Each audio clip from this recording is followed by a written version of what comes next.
What if just the whole episode I was like... Listening? If I just have these earphones going out saying Nowheresville. Hold on. Yeah, that sounds pretty good. Okay. That sounds good. That sounds great. Sexy. Today on Storyline, we're totally stalling for time. And arguing. Yes. Ding,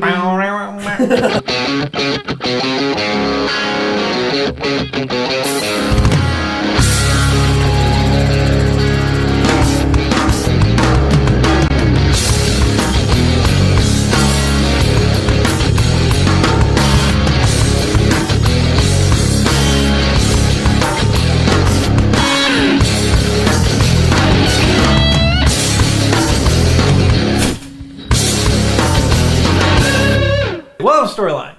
Where my socks are off now. Continuity. Continuity. All right. We're bad enough. Welcome to Storyline, the show where you get to watch three aspiring filmmakers learn how not to make a feature-length film. I'm your host, Ben Howe, and with me are James and TJ. So we're doing something a little bit different today. As I said in the beginning, we're stalling for time. I mean, when we started out Storyline, we were like 2 episodes ahead. Yeah. We were filming episode 3 when we launched. Right. And through up to December, we caught up with ourselves. Right. And then here in January, we've all taken time off. Right, because of the holidays. And so now we got to release an episode at the beginning of January, and none of us have been shooting. Right, there's nothing in the can ready to go. We've got some script stuff that's ready to go, but we didn't have anything shot. So I kind of thought that this might happen. So we decided that we would take this episode to launch maybe a new segment for the show. We've been trying to come up with ways to create some additional content so that it's not just talking head and it's not just movie episodes, but we want to sort of let you guys behind the curtain to what a production meeting looks like, right? Yeah, so today's episode... Texting? You're texting. This is what a production meeting looks like. That's entirely true. We've actually haven't talked about the recap episode since it went live. Yeah. You and I have talked about it a little bit, but... not all 3 of us. Right, the 3 of us haven't sat in a room. Significant amount of time. And what really prompted this particular discussion is... I don't know if this is an acronym or not, but YouTube comment. Thank you. Yeah! Yay! I almost, slow clap for the YouTube comment. I went to their YouTube page and couldn't find it. I was trying to figure it out No too. hints. Nothing. We would, if we had prizes, we would give you a prize. Yeah, and to Kyle. He comments all the Kyle, time. yeah. Thank you. Oh gosh, we've started listing people. If we miss one person, I feel like we have missed a person. Who else does it? John Mark does a lot. I get Twitter stuff from Stephen Yu, who's in China. We have viewers in China. Or A. One. But this comment was like right in the pocket of the debate before we released the episode, so I thought I would just read it, and we're just going to talk about it. Okay. You cut out too much from David's jerk attitude, and then he adds, some of the cuts and rearranging leave out important details. Before we really jump into the discussion, let me, I just want to add my own little 2 cents for you guys, and we haven't talked about this, but so... Like, I'm the director just by virtue of the fact that it was kind of like my idea to do this, and I'm so grateful to you guys for what you have been bringing to the table. TJ is one of the smartest people I know, and he writes great dialogue and lots of really good stuff.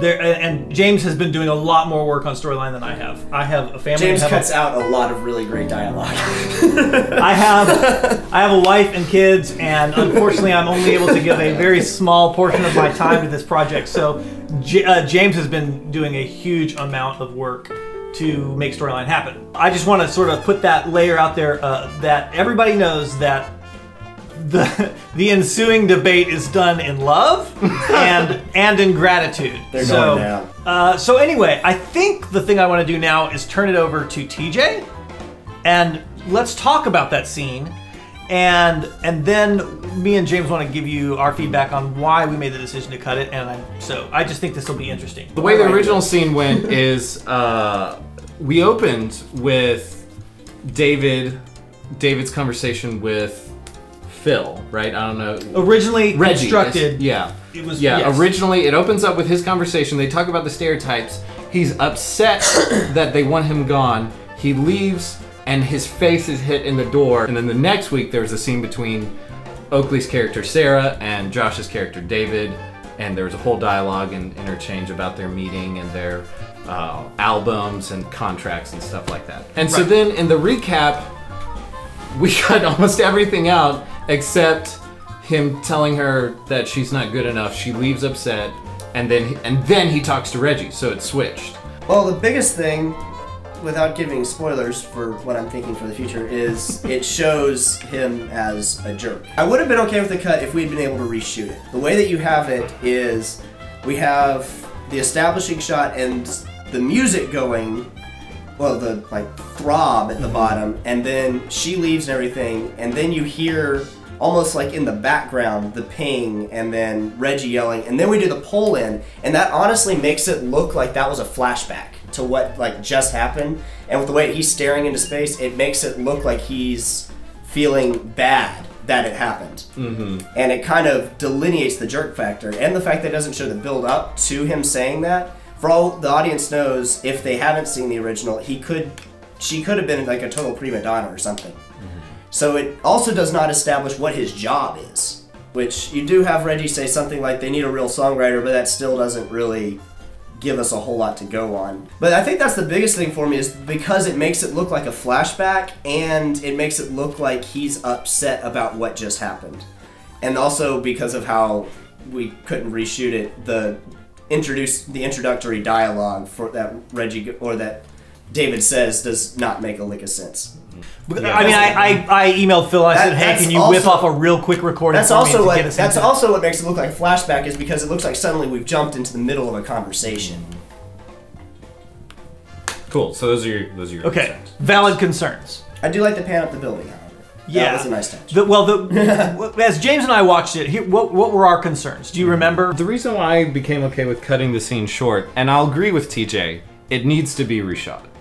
It does need. It needs to be in a nicer office building, especially with the intro shot of like that big building. You're like, oh, it's gonna be so good, and then we're like, it doesn't even have windows. It's just a plain like wall. Which I should just say, I totally shot that guerrilla style, which is how we do this movie. But I had no permit. I was like looking around for security guards. There's a really nice building in Buckhead, and so I want a nicer office, something that says more like, hey, I really know, like I'm the producer and I'm rich and powerful, stuff like that.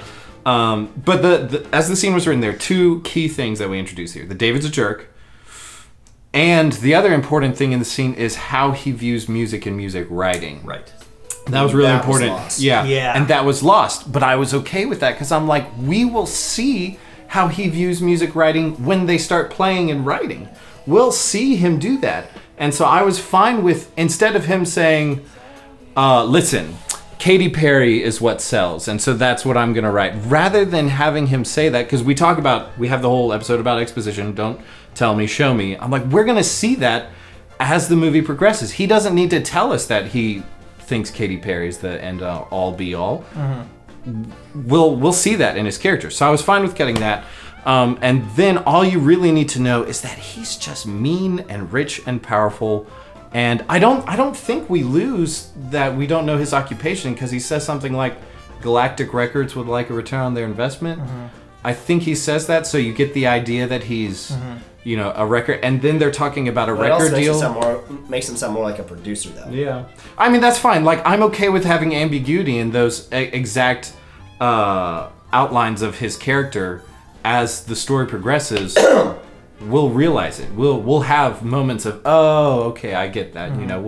We just need to be wary that we don't assume that information as we're writing and going forward. So those are my two things. So I was okay with losing that and getting right to the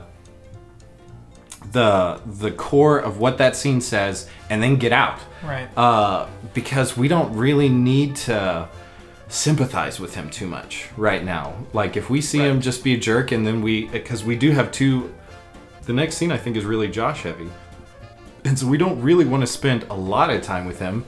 We still kind of want mystery in his character. We're like, I don't know who he is, but he makes little girls cry. That kind of thing. And so when he shows up and Ellen's there, you're like, oh, Ellen, look out, Oh, wait, that's in the future. Yeah, that hasn't happened yet. They haven't seen that scene. Okay, well. We haven't filmed that scene.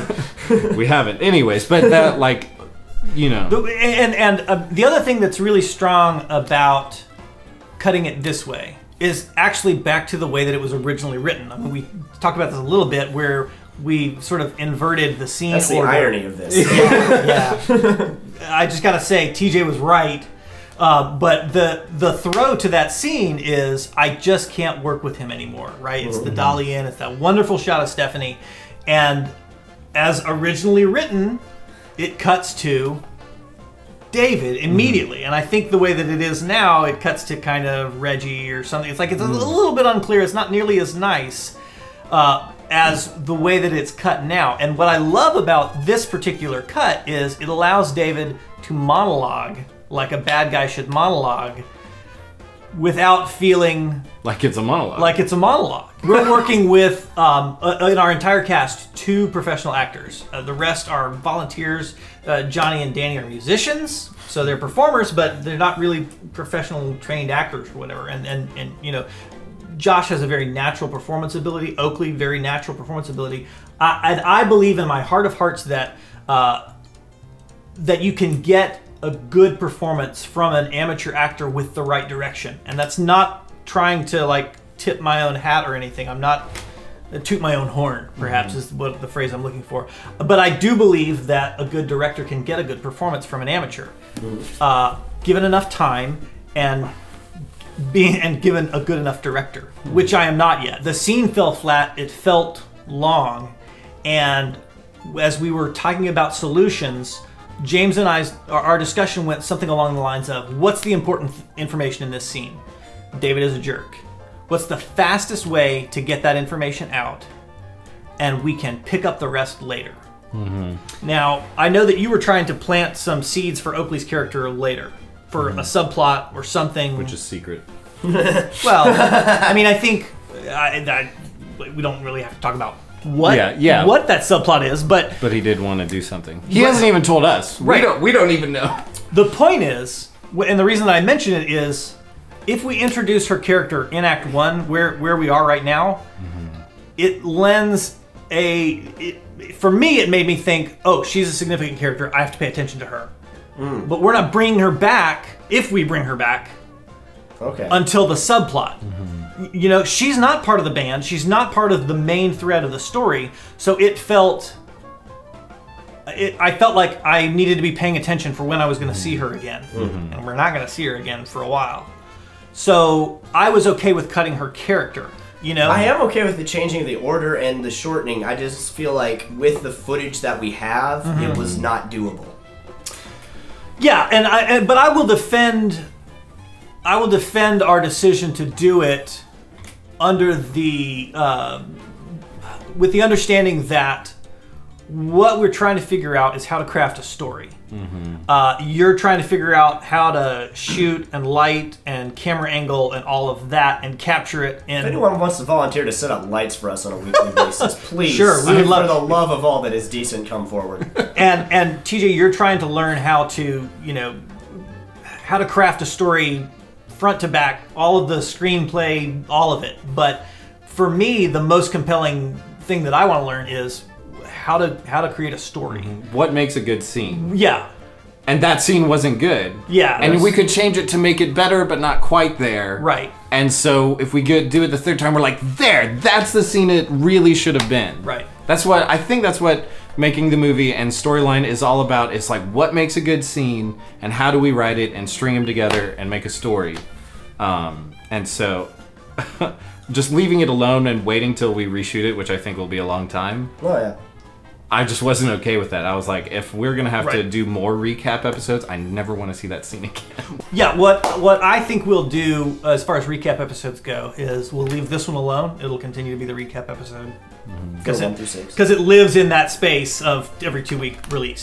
But I think we'll do a recap episode for episodes 7 through 12, and you know, maybe on the Vimeo channel we can sort of just replace individual pieces, because the Vimeo will. Yes, not Vimeo. Vimeo. Vimeo. Yeah. What else do we want to talk about? Let's talk about our favorite scenes and why we like them. Our least, well, I guess we've already talked about our least favorite scene. let's talk about are we doing what we teach? And then a third one could be, I don't know, a third one we'll could just be. Maybe jump just into those two. All right. Say, James, you doing what you teach? Thanks, Caroline. Thanks.